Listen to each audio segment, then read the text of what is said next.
노원 상계주공 5단지 신속통합기획으로 달라진 점은? 안녕하세요, 서울꿈입니다. 오늘은 강북 재개발의 우량주처럼 보였지만 까보니 답 없던 1:1 재건축 노원구 상계동 상계주공 5단지입니다.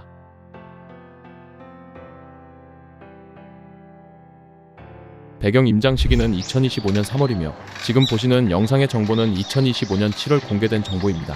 우선 작년 2024년과 다른 점은 제가 드론을 구매했다는 점이며 상계주공 5단지 재건축에 달라진 점은 일반 분양 단세세대 1:1 재건축이었던 답 없던 사업성이 사업성 보정 개수로 이제 할 수 있나? 희망을 품게 되었다는 점입니다.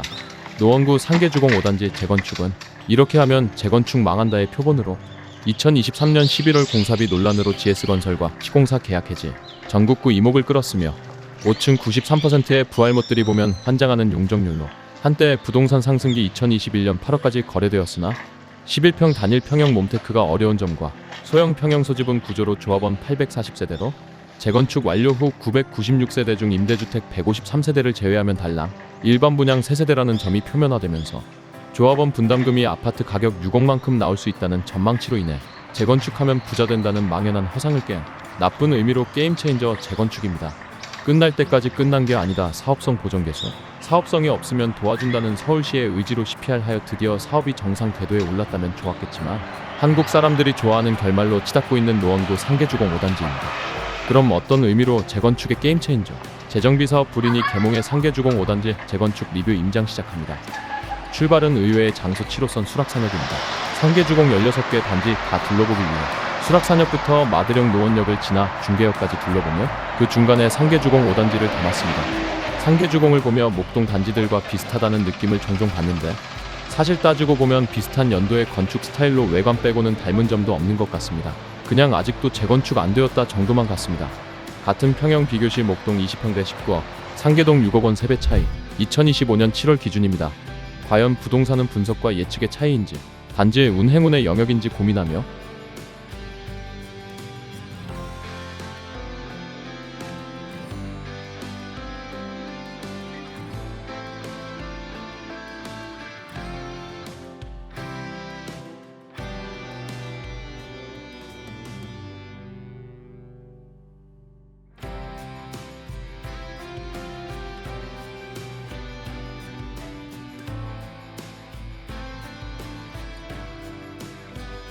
도착한 노원역 4호선 7호선 더블 역세권을 끼고 주변하고 차이 나는 낮은 5층짜리 아파트가 오늘 리뷰의 목적지의 상계주공 5단지입니다.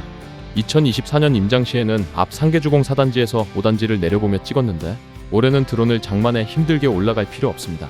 앞서 설명드린 것처럼 외관은 5층 낮은 용적률로 100%가 안 되는 요즘 200% 이하만 되어도 사업성 좋다고 하는데 93% 용적률은 엄청난 가능성을 내포한 듯 보이지만 사실 소형 평형 소지분 구조로 조합원이 840세대로 불과 작년까지만 해도 일반 분양 3세대 임대 153세대로 사업성 꽝이었습니다.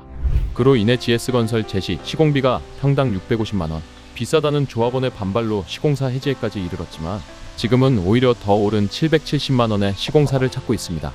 재건축의 시공비는 오늘이 제일 싸다. 어쨌든 작년과 노원구 상계주공 5단지 재건축 아파트가 다른 점은 무엇일까요? 신속통합기획 변화 없으며 시공사 없는 점 같습니다.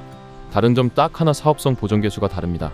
2022년부터 서울시가 도입한 정비 기본기획 개정안, 사업성 부족한 정비구역에 대해 임대비율 기부 체납 용적률 완화, 수치로 좋게 말하면 인센티브, 나쁘게 말하면 기본적으로 정비구역으로서의 사업성 가치가 낮다는 의미입니다.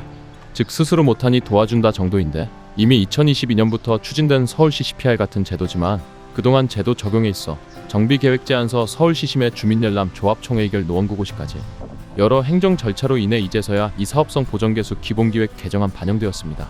이 점이 GS건설 시공사와 시공비 갈등으로 계약이 해지된 2023년 11월과 현재 2025년 7월이 다른 점입니다. 보정개수 받고 임대 153세대에서 55세대로 약 100세대가 줄고 일반 분양은 3세대에서 101세대로 약 100세대가 늘었습니다. 이제 감히 노원 상계주공 5단지 재건축을 1:1 재건축이라고 놀릴 수 없게 되었습니다. 그래서 서울시의 이런 노력으로 상계주공 5단지 살아났냐? 아니요, 그렇지 않습니다. 그 사이 건설사 해지 후 시공사 재선정을 위해 본입찰 공고를 냈지만 현장 설명회 참여 건설사가 있었음에도 불구하고 단 한 곳도 입찰하지 않아 유찰되었습니다.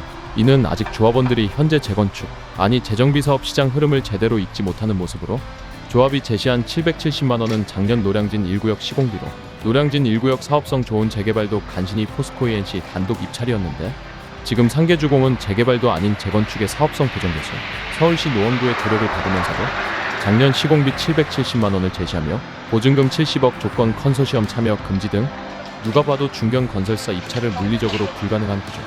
메이저 대형 건설사만의 입찰을 유도하였지만 GS건설과 계약 해지도 깔끔하게 해결되지 않은 이 시점 작디 작은 사업장 하나를 악조건에 받을 메이저 건설사는 없었습니다. 결국 650만 원 GS건설이 마음에 들지 않아 계약 해지하고 2년. 달라진 점은 일반 분양 100세대 증가. 하지만 770만 원 시공비에도 건설사 입찰이 없는 상황.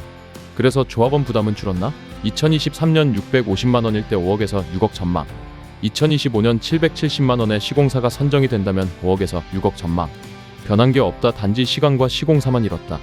한때 2021년 8억까지 갔던 시세는 2025년 5억대로 하락했으며 시공비는 650만 원에서 770만 원에도 건설사 입찰이 없어 사업이 멈춰있는 상황이 노원구 최고 입지 4호선 7호선 더블 역세권 상업지구 학원과 학군 수요 주거지로서의 장점을 갖고도 재건축이 되지 못하는 이유는 조합과 조합원 역량의 문제가 아닐까? 고민해 볼 만한 재정비구역 상계주공 5단지 아파트입니다. 결론 저게 되면 강북 재건축 르네상스 열린다. 그때 투자하자 끝.